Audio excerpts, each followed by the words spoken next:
And start that recording. Hopefully it'll kick on in just a second. Okay, looks like it did. So, alrighty, everybody. So welcome to our second session of Colloquium. I'm so excited to see all of you here, especially when we have such a special guest with us.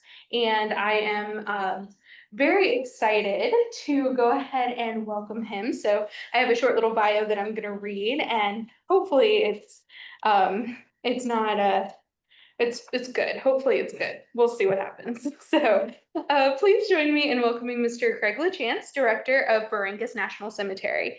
Craig LaChance currently serves as the director of both Barrancas National Cemetery here in Pensacola, Florida, as well as Mobile National Cemetery in Alabama.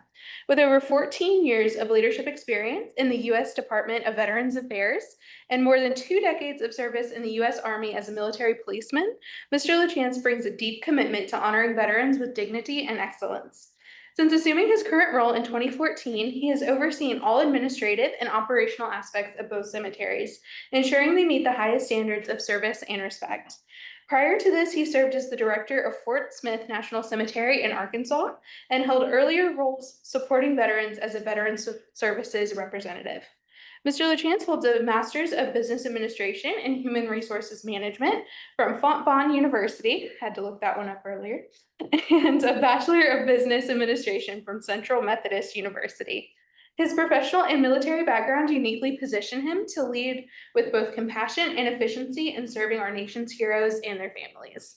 So with that, I'm going to go ahead and hand it over to you whenever you are ready. Thank you so much for being here. Did everybody hear me? Yes. All right, good. First of all, I want to thank the University of West Florida. They're good partners for our veteran community here in Pensacola. We do a lot of different work with them for the PVSON meetings and different things like that. And I hear a lot of good things from our veterans who are also students out there.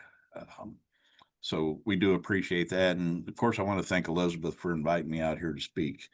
I'm very, very honored. I like to get out in the community and kind of share what we do and how we do it and why we do it. So I hope you guys get something out of this today. To expand a little bit on what Elizabeth said, Elizabeth cleaned me up pretty well, actually, in that bio. I was,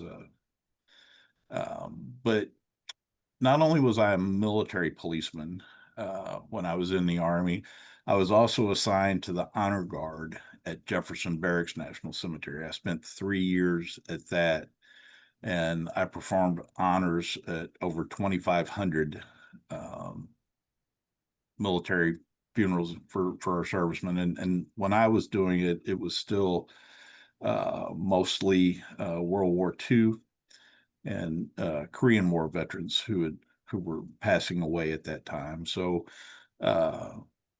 after September 11th, which we're also honoring here today, and I apologize for not being with you there in person because that was my original plan before I realized that it was actually September 11th that so we had some other commitments we had to do. But I began getting deployed back in my military police role, and I ended up getting injured and discharged from the military in 2004.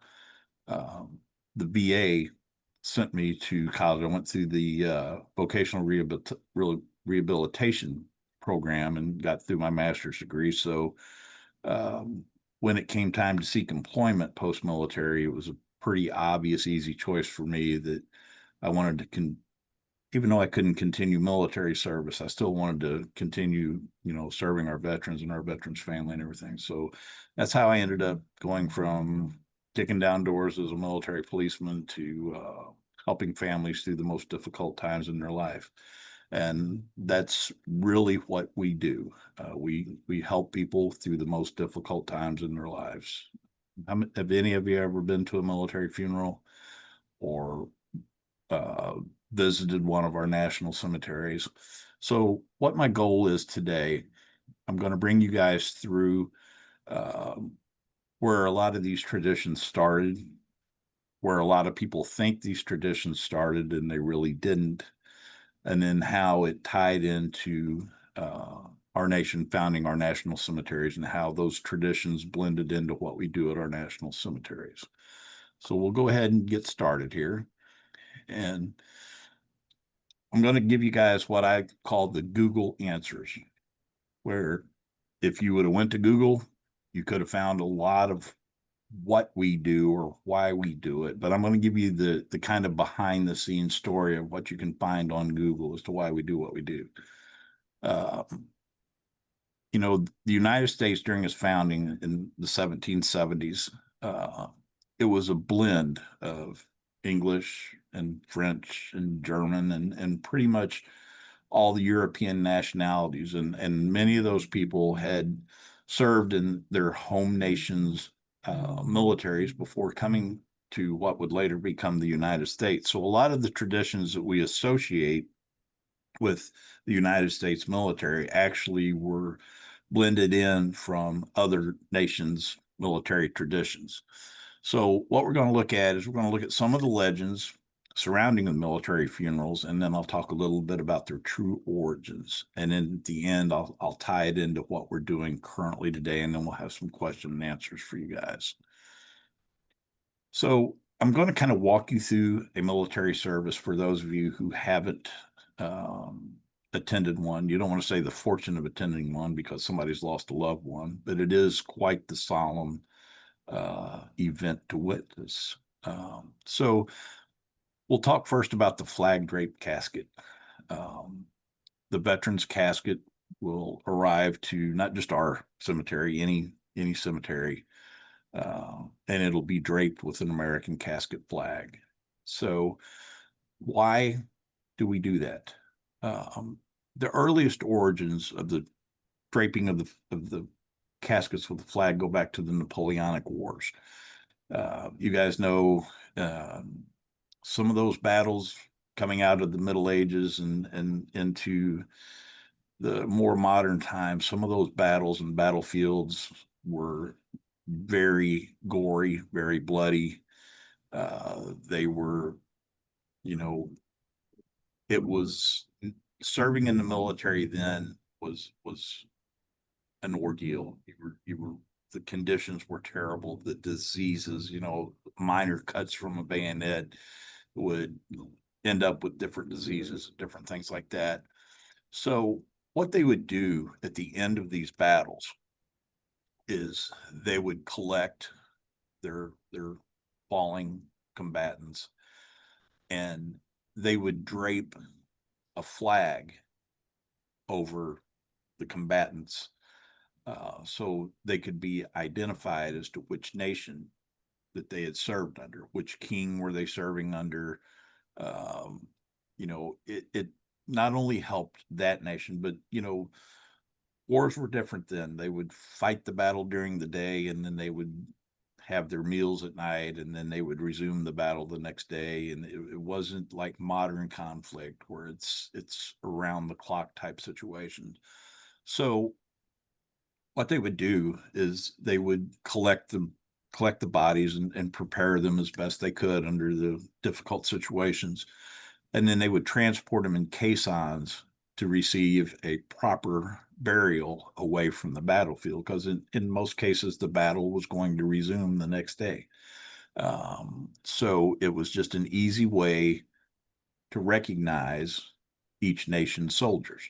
And it later, as it evolved, it became more of a symbol of unifying these soldiers and whatever kind of they would look at their fallen comrades and it would fuel their fire to say, look what they've done to our brothers and our cousins and our families and our countrymen and different things like that.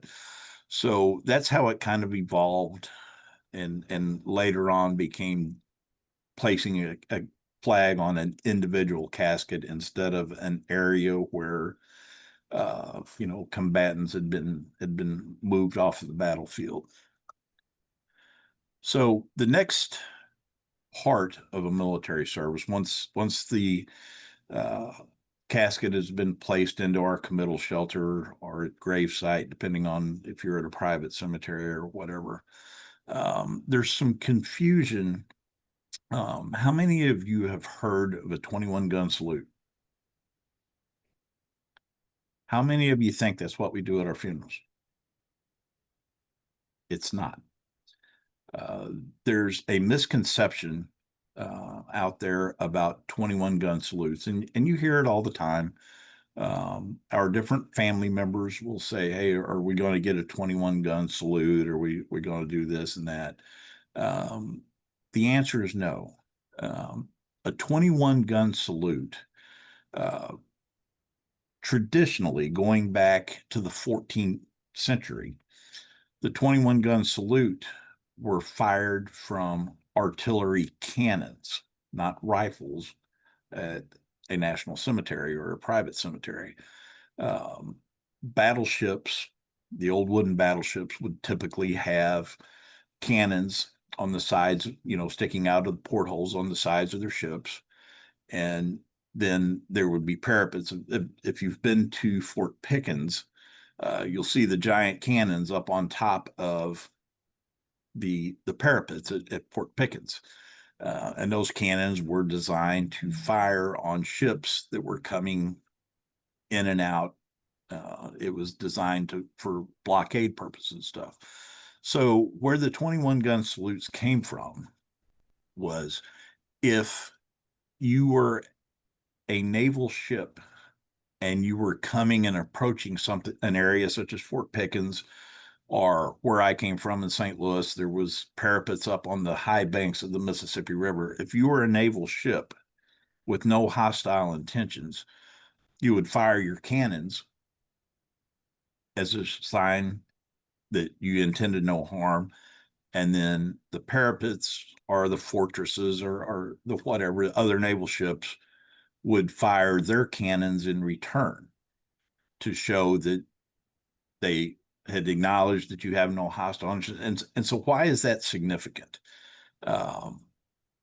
If you look at the modern armaments that the military uses today, rifles, rocket launchers, and different things like that can fire multiple projectiles at one time. Well, in those days, in the 14th and 15th century, the cannons could only fire one round, and then it would have to be pulled off of the deck, swabbed, reloaded, put back onto the deck. So the weapons were empty when they fired those cannon volleys. So the ship or the parapet or the whatever posed no threat, and it would be allowed to pass. And that's where the tradition of the 21 gun salute came from. And all it was really doing, like I said, was showing your adversaries or that you intended them no harm and that you were there for peaceful purposes. So that is what is truly a 21 gun salute. So let's fast forward to modern times.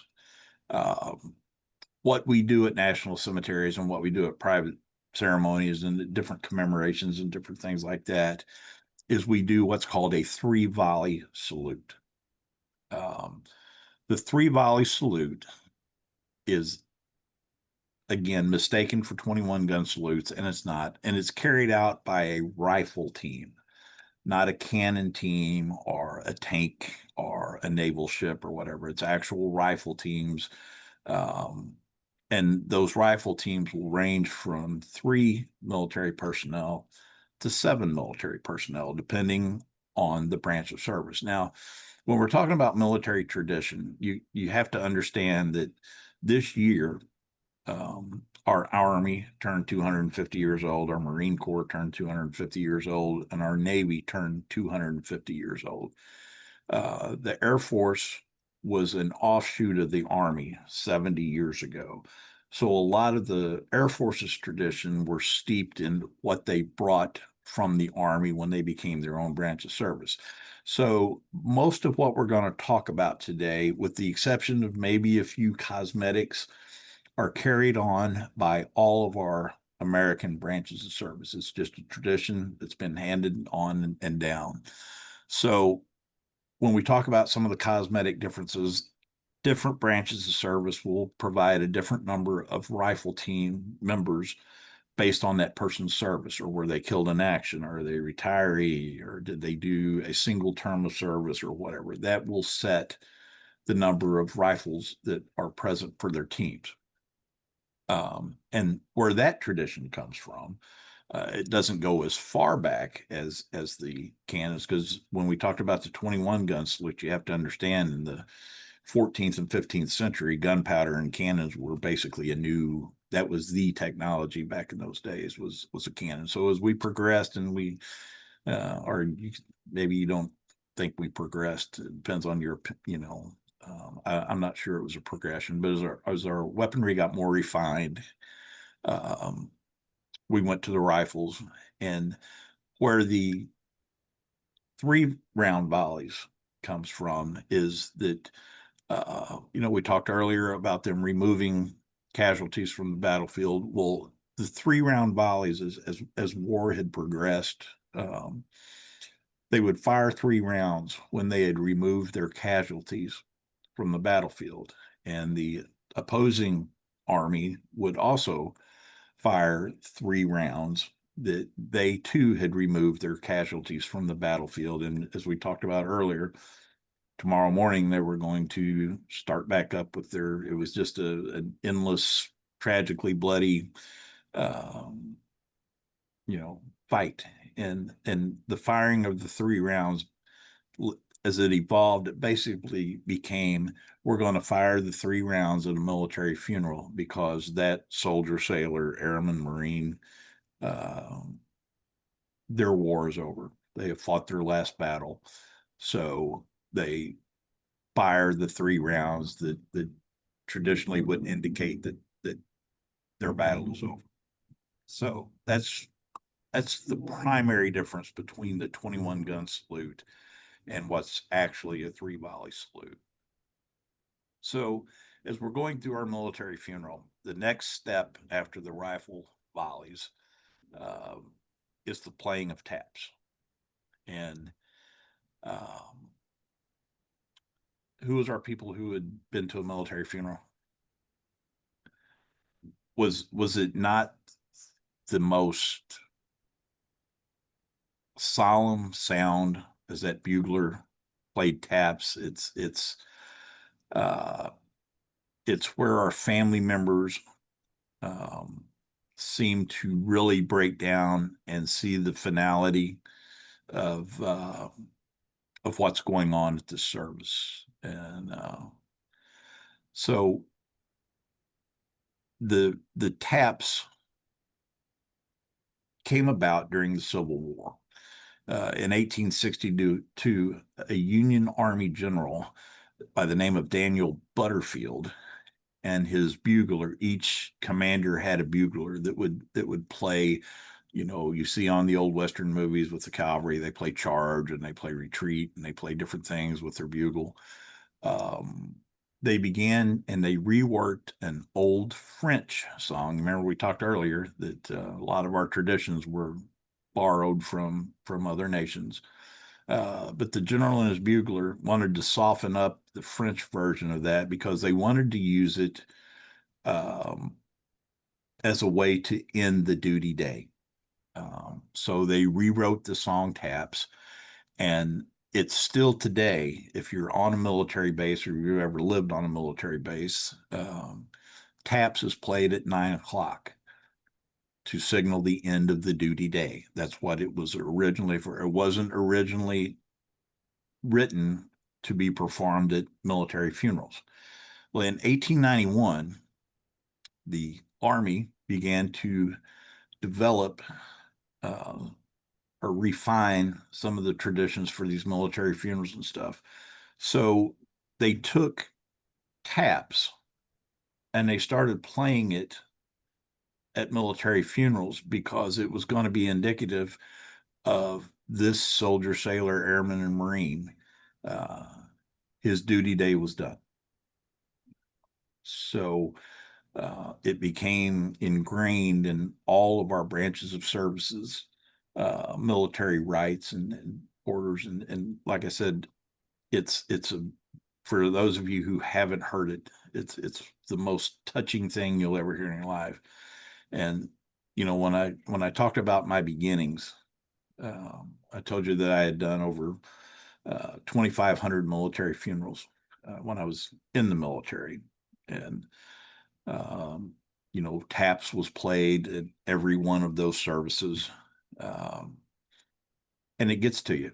Even you didn't know the person who the funeral you're doing, or in my case, I actually did the funeral for three of my uncles. My aunts requested that my team would do their funerals, and I did it. Um, but it's very, very, very deep. It touches you when you do it. And my father passed away in 1999, very, very unexpectedly. And he was a Navy veteran. He was only 59 years old. Um, and I would not do my father's funeral. I couldn't do it.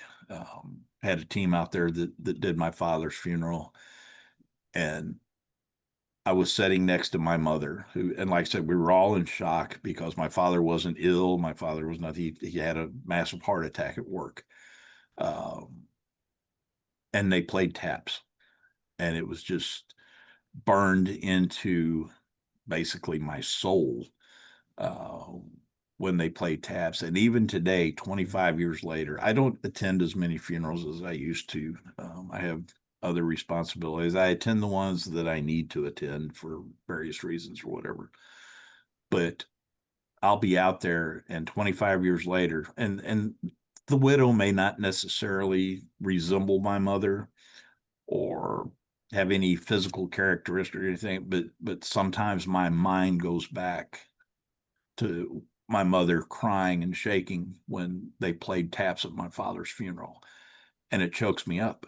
And I've always said that if taps stops choking me up at these military services, that's the time I need to retire, because I've lost the meaning of what we're doing and why we're doing it. And so far to this day today, it still touches me the way it did 25 years ago.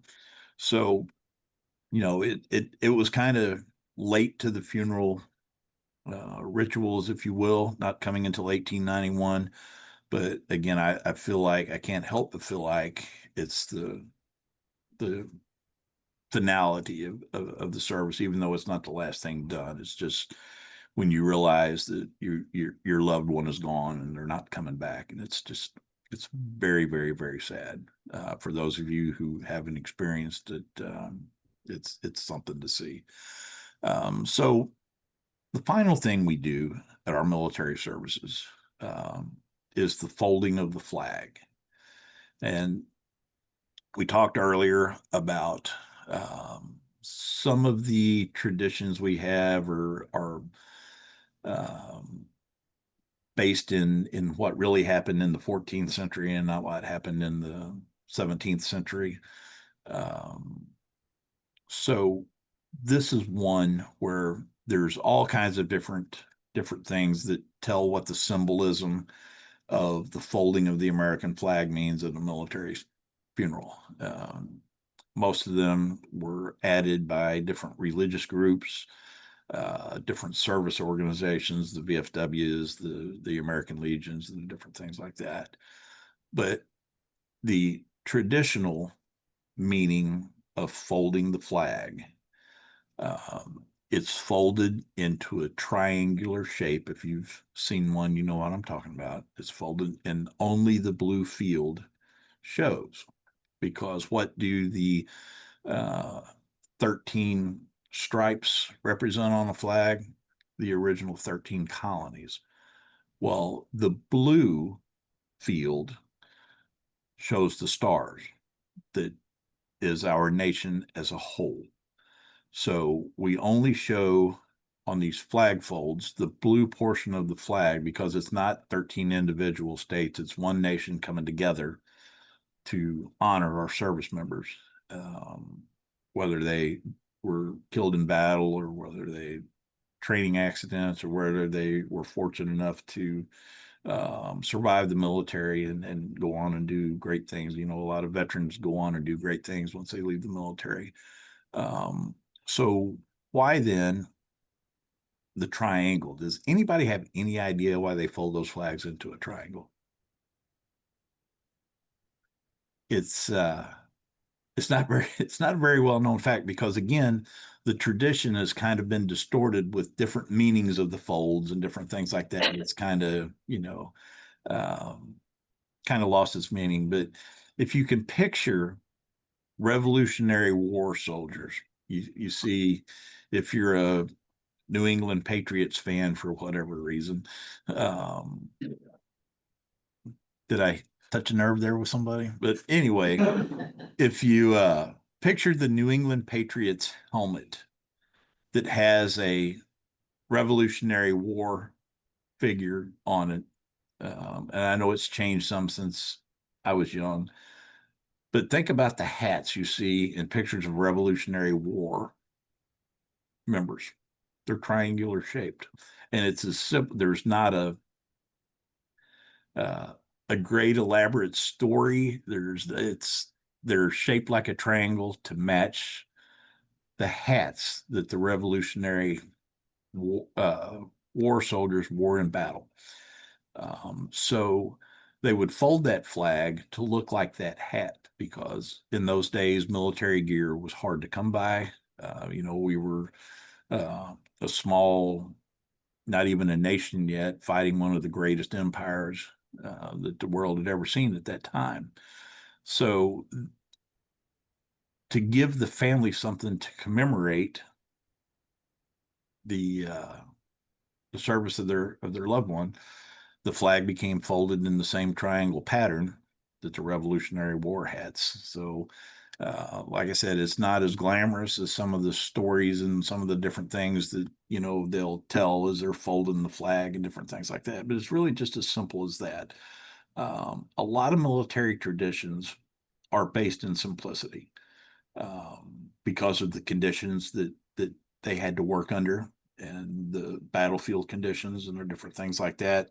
Um, we had to um, keep things simple and keep things moving.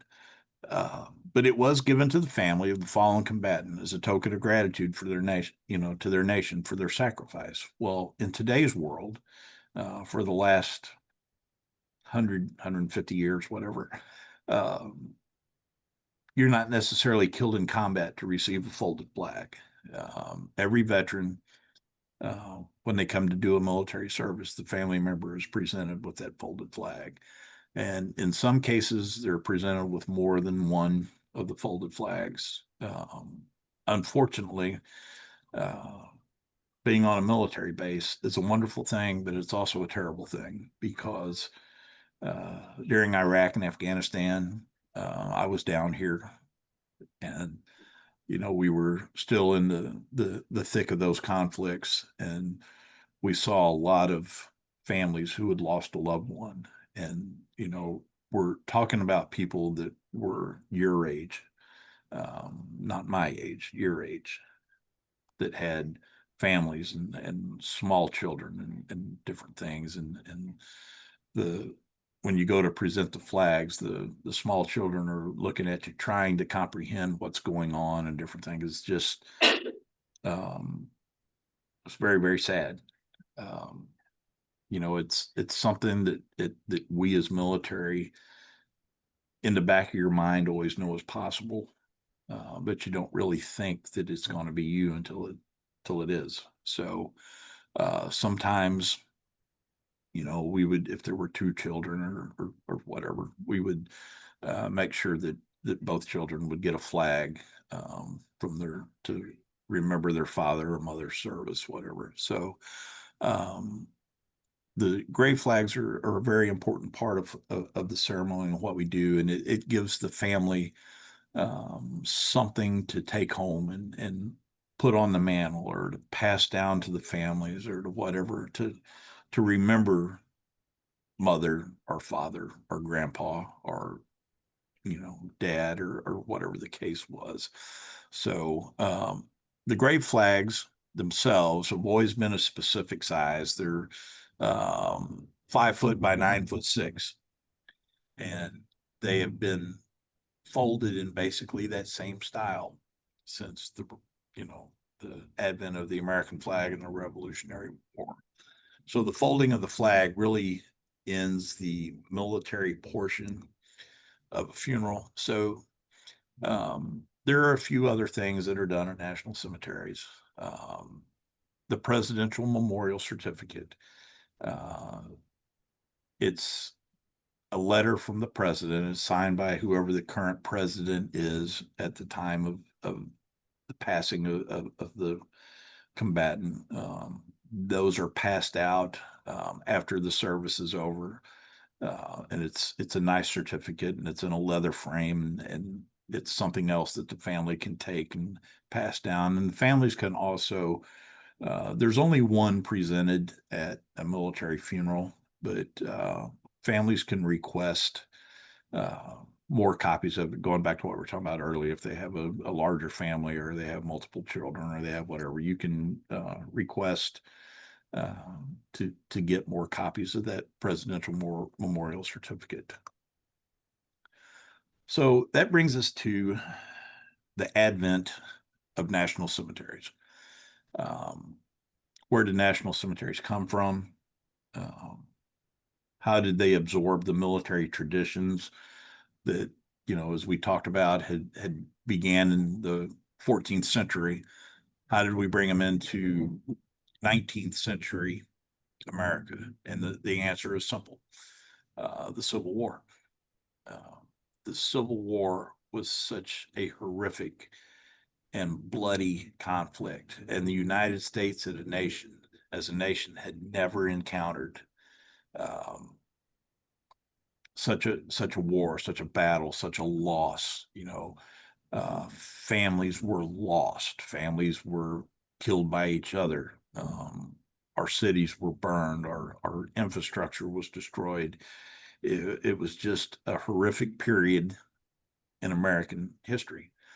So, what to do with the thousands upon thousands upon thousands of casualties from this battle?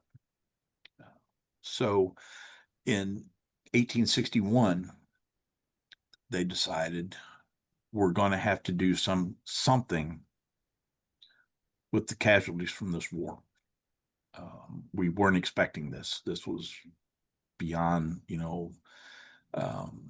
so the Congress purchased some land at different locations, and they summons my Army, the Quartermaster General of the Army, to create national cemeteries. And so some of the original national cemeteries were on the battlefield. Basically, where the battlefield was, it became a national cemetery. The people who died in those battles were buried where those battles were. Then they further looked at other properties in different areas, and they moved where it wasn't practical at the battlefield to inter the soldiers. They had other properties, and they moved. And there was also post cemeteries, which Barrancas was one of. Barrancas' first burial was in 1829, almost 36 years before the end of the Civil War. So there was an existing post cemetery here, and that's how Barrancas became a national cemetery. Same with Mobile. We also run the Mobile National Cemetery from here. So there was quite a few of those type cemeteries that were on an existing military base. So they also became national cemeteries. Barrancas became an official national cemetery in 1867. Well, the Quartermaster General of the Army was a guy named General Montgomery C. Meigs. And, going back to what we said about the Army making things simple and keeping it simple for the battlefield and for different things, General Meigs set about to design a standard template for our national cemeteries. And so they were all built under basically the same plan. They all had the same, it was called a Meigs Lodge. And the Army superintendent of the cemetery lived in that lodge with his family, and there was an area for them to grow vegetables and an area for them to have a little bit of livestock.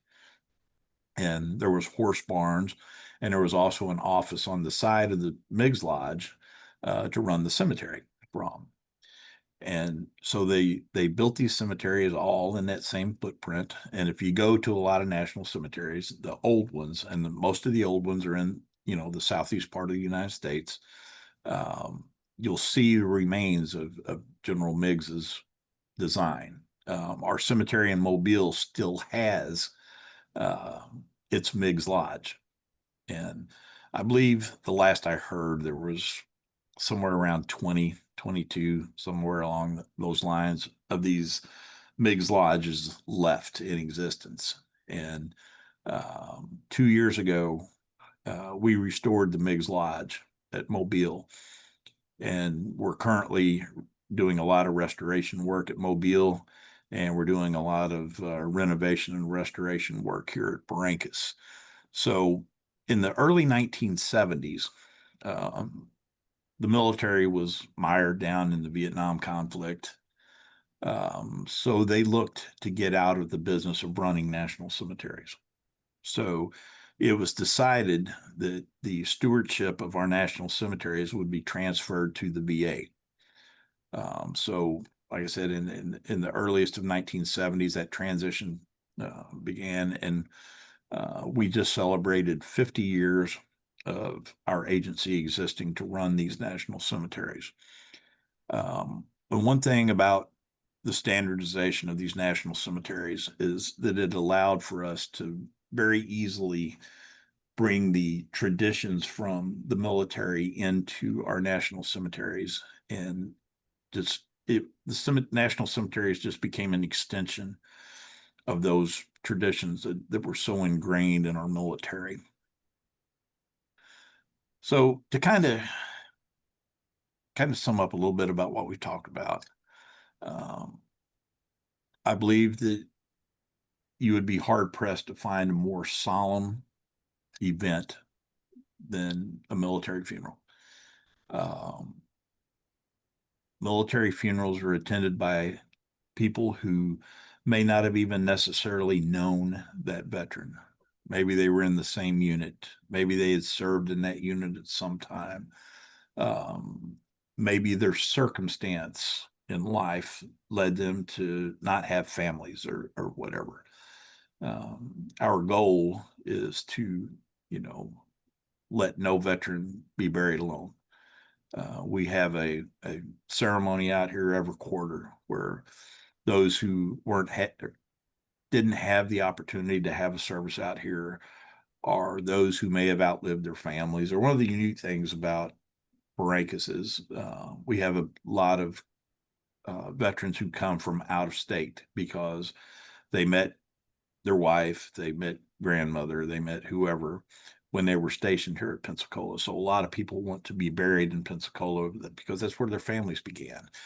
And that's a tradition that ties communities into these national cemeteries, the veteran communities, and so there's a lot of volunteer work and a lot of participation from different service organizations, and I always want to name a few of them that come out here with us. And we're talking about veteran service organizations. We're talking about American Legions and BFWs and disabled veterans and different groups who come out here and who help us with honoring those veterans and shipmates and barracks mates and different things like that. We also are supported by the National Memorial Ladies. They come out and they present a nice card and stuff to our families at the conclusion of their service to let them know that you know, they're being thought of and that we remember what they do. And then there's a very active group here that helps us with a lot of things. We couldn't do a lot of what we do without the Northwest Florida Patriot Guard. And if you're not familiar with them, they're the old guys with the beards who um, ride the motorcycles to escort the families on and off the base and come out here. And that's my career goal. When I move into my next thing, I'm going to hopefully be able to ride my motorcycle with the Patriot Guard. And, a lot of people ask us, well, Craig, how do you surround yourself with so much death? And it's a valid question. What we do is death. You don't have to go on my account. But it's difficult, to say the least. It's difficult, but we realize that we're helping our brothers and sisters home with their final journey, and it gives us comfort. We don't look at the sadness. We look at the fact that we're helping our fellow veterans home, and helping their families and their children and whatever else. One thing that needs to be understood too, there is a tremendous amount of resources given to operate national cemeteries and to provide military honor guard teams and flags and headstones and everything that goes with it. It is a tremendous amount of resources, but it's one of the best uses of resources, in my opinion, that we can have as a government, because we owe these families who have given so much. We owe those people who never got to get married, never got to have children, not ever got to have these and that and that. In my opinion, it's the absolute very least that we can do to honor our veterans. And when you look at our national cemeteries, if you're ever out here, I want you to take a look. For those of you who have been out here, our headstones for these warriors, and right now I believe we have 61,000 last time I looked at our count. Those headstones are so perfectly aligned. For those of you who have seen a military formation, it looks like a military formation with those headstones lying like that. Like even those who are gone are still serving an eternal vigilance on what what they're doing. It's beautiful, but it's eerie as well. And with that, I want to thank you guys, even those that left early, for listening to what we say and what we do out here. And like I said, it's no matter what your views or affiliations or whatever it may be later on in life, it's important to remember those that sacrifice so much and their families that sacrifice so much to give us those rights to have those affiliations and those belief systems and those different things. So with that, I'm ready to turn it back over. And if you have any questions for me, I'm here, and I appreciate your interest and you taking the time to come out and spend some time with me today. Awesome. First off, can we say a huge thank you? I see you over there in the corner encouraging them to clap. Thank you so much. We really appreciate it. And I'll kind of help with the Q&A. I know it might be a little bit hard to see and maybe a little hard to hear. So if you have questions and you're in the room, feel free to raise your hand and I can relay it if it's not heard. So who has questions? Awesome. Yeah, absolutely. On average, how many funerals do you have a day at Barrancas? It's really hard to break it down by day. We measure them by year because with our location, and you remember I talked about a lot of veteran families come from out of state and different things. There's days that are more busier than others. The most services we do during a day are 10. But we have done as few as 2 or 3. But the number we look at when we're doing our projections for expansions and budget concerns and different things like that is that we do about 1,800 a year, and that's between us and Mobile. And Mobile has been closed for probably 40 years now, I guess.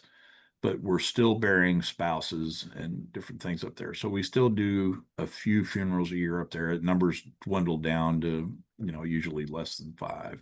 So the easy answer is about 800 a year. Follow-up question, just because you just mentioned it. I don't think some people realize that people are buried together. So could you expand on that when you said the spouses? Do they not get buried like in the same spot on top of each other? Yes, for the most part they do. There's some examples where it's not. We have what we call a dual service couple. And a dual service couple is nothing more than mom and dad were both in the military. So the eligibility for a national cemetery is if you served in our military, you are entitled to your own grave space. And about half of our families choose to be buried together, where the other half are, no, I served as well and I want my own grave space. And it's always right next to the husband. It's not like they're scattered around. But in cases where there was, and it took me a long time to break myself because I'm old, to break myself of saying if the husband served and the wife, but in today's world, it's just as likely that the wife was the one who served and the husband was the person that we were going to be buried. And we've changed a lot over the years with that because there being more and more female service members, and that's a great thing. But if it's a traditional, one spouse is in the military and the other spouse is not, then yes, they share a grave space. And depending on the time when they were buried, because cemeteries have evolved over the years in different ways that we bury people. Right now, we bury families in a pre-placed crypt where both of them share the same crypt in the same gravesite.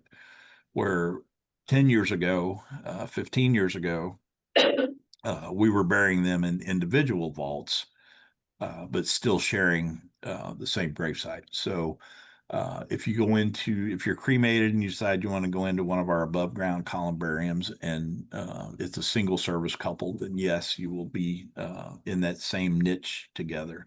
Now, there are other ways that a lot of people don't realize that if a service member has a disabled child, and that's a child that was unable to self-support before the age of 18 or 21 if they were college students, they are entitled to be buried with their parents. So in that instance, typically we will use 2 grave sites for that family so we can bury the child, the mother, and the father. But other than that, yes, they share a grave site. And if you come out here and you see a spouse's information on the front of a headstone, that means the veteran is still alive. And once that veteran would pass, their information is moved to the front and the spouse's information is moved to the back. So it's, we keep our families close together. We don't spread them out, different things like that. And if in the instance that we find out later about a disabled child and we didn't prepare accordingly, then we will actually, if the family requests it, we will actually move the others to where we can put them in, next door to each other grave sites. So that's a good question. We get that a lot. Any other questions or anything you'd like to ask or share or? Good. I'm curious to know, you said there are 61,000 burials at Barrancas currently. What is the capacity? Like, when will you be full like Mobile? Or that's why. That's a good question. And I get asked that question probably 50 times a week. Great question. So yeah, somebody was paying attention. We're always looking for ways, not just Barrancas.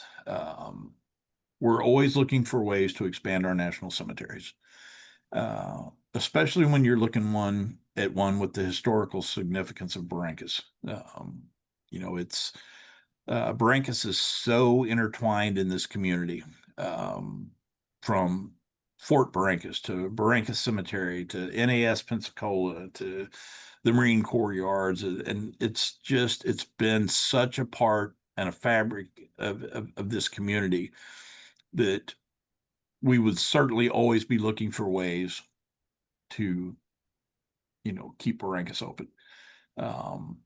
We started last week, 2 weeks ago, to do another expansion that will extend our life out quite a bit. So